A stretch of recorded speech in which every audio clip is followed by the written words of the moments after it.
The Square Ball Podcast. Welcome to the show. Dan, Michael and Moscow on the weekly show brought to you by Levi Solicitors, levisolicitors.co.uk/the Square Ball. Part 2 of the show brings us the Liverpool preview. You looking forward to this then on Boxing Day? Yeah. It's getting quite hard to look forward to football at the minute, isn't it, given that we've had these 3 defeats on the bounce for the first time since Bielsa took over, but also because it hurts. It's going to hurt, is this game, I think. I don't see the hurt ending. I mean, the only slight glimmer of hope is that they've got Robertson suspended. You don't know what the COVID situation is going to be. Oh, and they're ravaged, I imagine. And well, Van Dijk could be missing because he tested positive, didn't he? Remember when Van Dijk and one other centre-back was injured last year for Liverpool and Jurgen Klopp never fucking shut up about it? Well, this is it. And I was listening to The Guardian Football Weekly and they were trying to work out why Chelsea haven't been playing very well lately. And they said it's because Kante's not been playing. And that's one player. Yeah. I know he's a very good player, but it's not 10 players, is it? It's not 10 players. And it does these things kind of put into context a little bit where Leeds are at. Because as well, with the squads that these teams have, the difference between Van Dijk and the next defender who fills its place at Liverpool shouldn't be huge. And the difference between Kante and the reserve for him at Chelsea shouldn't be huge because they've been in the Premier League for decades and built the squad and spent all the money. When you are in your second season out of the Championship, it's not that surprising that you back up for Calvin Phillips, who is, an internationally established, played in the European Championship final midfielder. That your backup for him is going to be a big step down in quality because we've not been out of the Championship long enough to be able to spend big money on reserves. So why the hell can we still... I mean, we actually gave Arsenal a game in the second half despite having 10 players missing, and yet Liverpool don't have Van Dijk and we may as well not even play. I think they'd probably prefer not to play, don't you? Well, it's a disgrace, isn't it, that Liverpool and Liverpool alone have to play these games. Imagine Tuchel's been moaning as well, so... Good. Yeah, because they wouldn't let him have their game cancelled because of COVID. Go back to the really old days when you used to play a home game on one day and then again the next day. Just do the old-fashioned double headers against the same team. It was always Christmas, wasn't it? Christmas and Boxing Day. Exactly. They would do it generally, but Christmas and Boxing Day in particular would play the return fixture. So, could you imagine going to football on Christmas Day? I know we've kind of got the tradition of Boxing Day. There wasn't much good on telly in the 1930s. I think that was part of the reason. But yeah, I would like to see Jurgen Klopp's reaction to being told. Are you telling me you'd prefer to watch Jurassic Park than go and see Liverpool versus Leeds on consecutive days? Be a lot of goals. Probably be a lot of goals in them if we've got the current team. I mean, there's an argument with this game, I feel like, which we've criticised other managers for doing before, is completely writing off games. But I do feel like it's quite hard to make an argument against that, though, isn't it? Like where we're sat today. There's an argument to say don't play Rafinha, don't play basically anyone who's going to be in the first team who is fit. Just give them a week off. Well, it's not a week off because we're playing on the 28th, but give them a rest for this game. In fact, that is a really genuine concern, is that because the cards cut off after Liverpool, don't they? So we need Rafinha to not get booked because we don't want him to miss the next game. That is very, very important because we could do with all hands on deck, really. And Moscow was saying in the first part how losing 7-0 is really upsetting people. Imagine if we lost 10-0.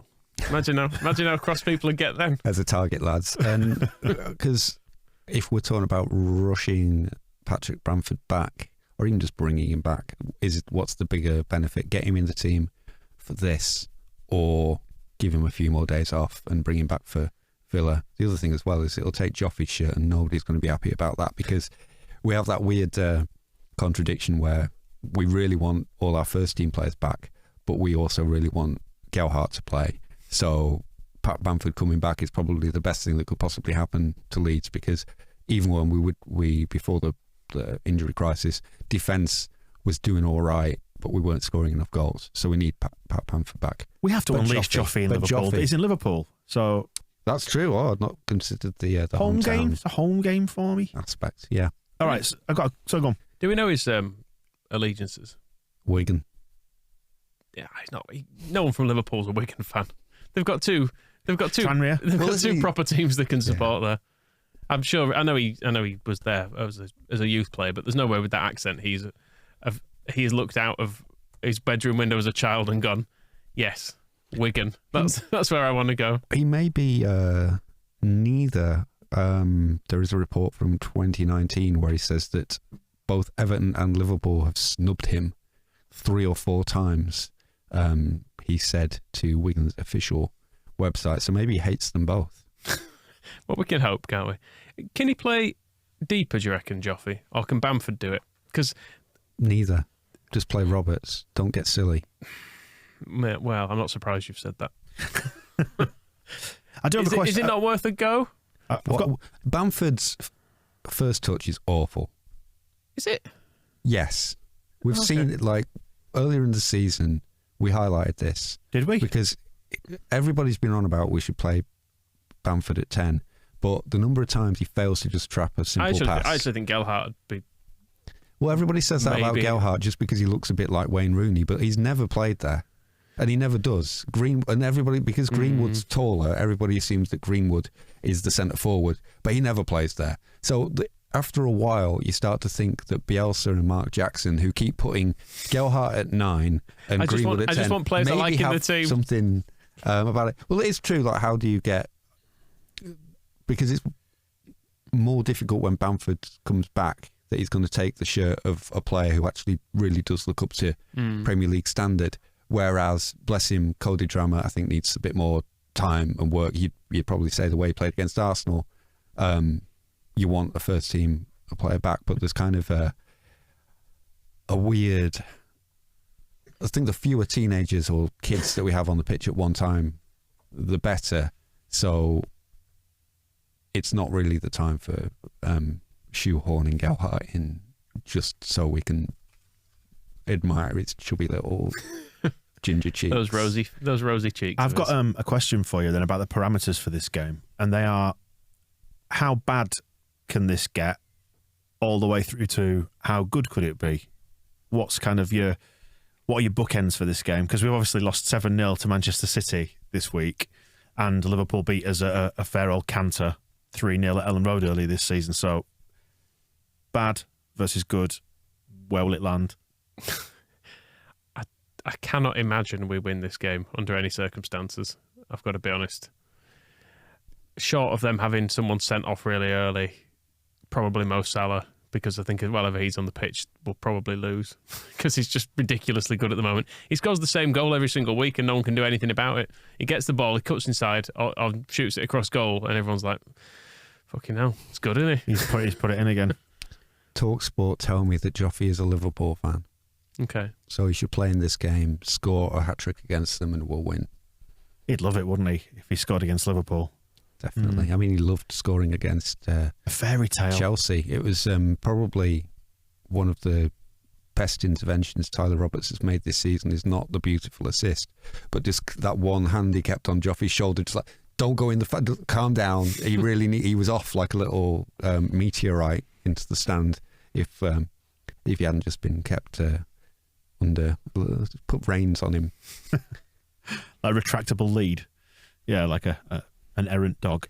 We could win. I mean, could we? The Chelsea game feels unlikely, but says anything could happen because we're really good in that, and they're supposed to be good. And the other thing is because Andy Robertson is suspended, and this goes back to that thing about why these so-called big clubs can't cope when you take their good players out. They rely on their wing backs so much.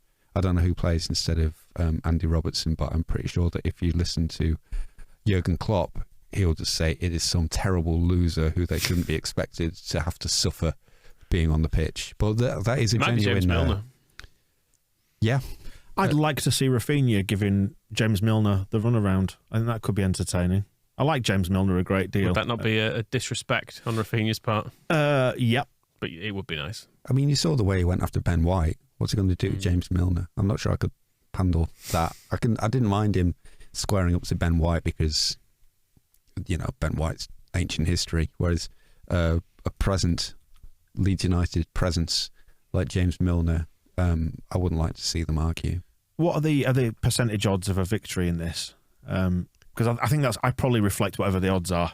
my own mental state about this one, in that there is a chance that we could sneak something, but it'll be a massive outside chance, and everything is weighted massively in their favour because of, well, for all the reasons we understand and know about. So, expect the worst, hope for the best. According to the odds, there is an 85% chance Liverpool will win this. Right. What's the chance of the draw? 9%. Which leaves us 5%. That's about what I feel. Well, there are rounding of percentages going on there, so that might add up to 100. But yes, slim, our chances. That's how about I feel. But, a 1 in 20 shot feels quite good at the minute. I still won't be putting money on it. No? I think I was burned after I put a pound on us when we went a goal behind at Man City, and that didn't quite pan out. So maybe I'll wait until we're like 4 or 5 down and then put some money on. Just need to get through this one, don't we, really? Yeah, just get it out of the way. I kind of want this played. This is why I almost don't want the COVID break for this one. I just want this game out of the way. We have our best chance with Van Dijk and Robertson being out. That does do something for our chances in the game. And then, just get it played. And it may be the last game played with a crowd as well, if the post-Christmas circuit break is to be believed. For 2 we were weeks. better without crowds. But ridiculously, there's going to be like 50,000 people at this game, and then come the next day, you're not allowed to have like your gran in your house, which seems a little bit odd as rules go. It's like, that yesterday was fine. Well, if you're today, not allowed, you're not even allowed a friend. If you're not allowed your gran round your house, you can come round to mine if you want. Not allowed either. Is that not allowed either? Bloody no. hellfire! No, you can't do anything these days, can you? So, all predicting a home win, I think, fair to say. But I'm not. You never know. Go on. I think Go on. Leeds will win. Who scores? Joffrey? Yeah. It won't be a hat-trick, but I think it will be... It'll be a hat-trick. 3-2, Joffrey hat-trick. The chance we have on this, Alisson's going to be in net for them, and we've already seen him enjoying a glass of red wine on the plane, haven't we, when he was flying back with Rafinha, that picture. I think Alisson, as a goalkeeper, he looks like a man who'd go for it on Christmas Day. I reckon he'll have a good feed. He'll be into the celebrations. Couple of bottles of red, some port, Baileys. He's got carried away with the pigs in blankets. He'll be like, it's only Leeds. We're at home. We're at home. So complacency's going to cost him. Yeah, and then he'll be all. Are you trying to talk me into this? He'll look like late era Kevin Pressman when he turns up.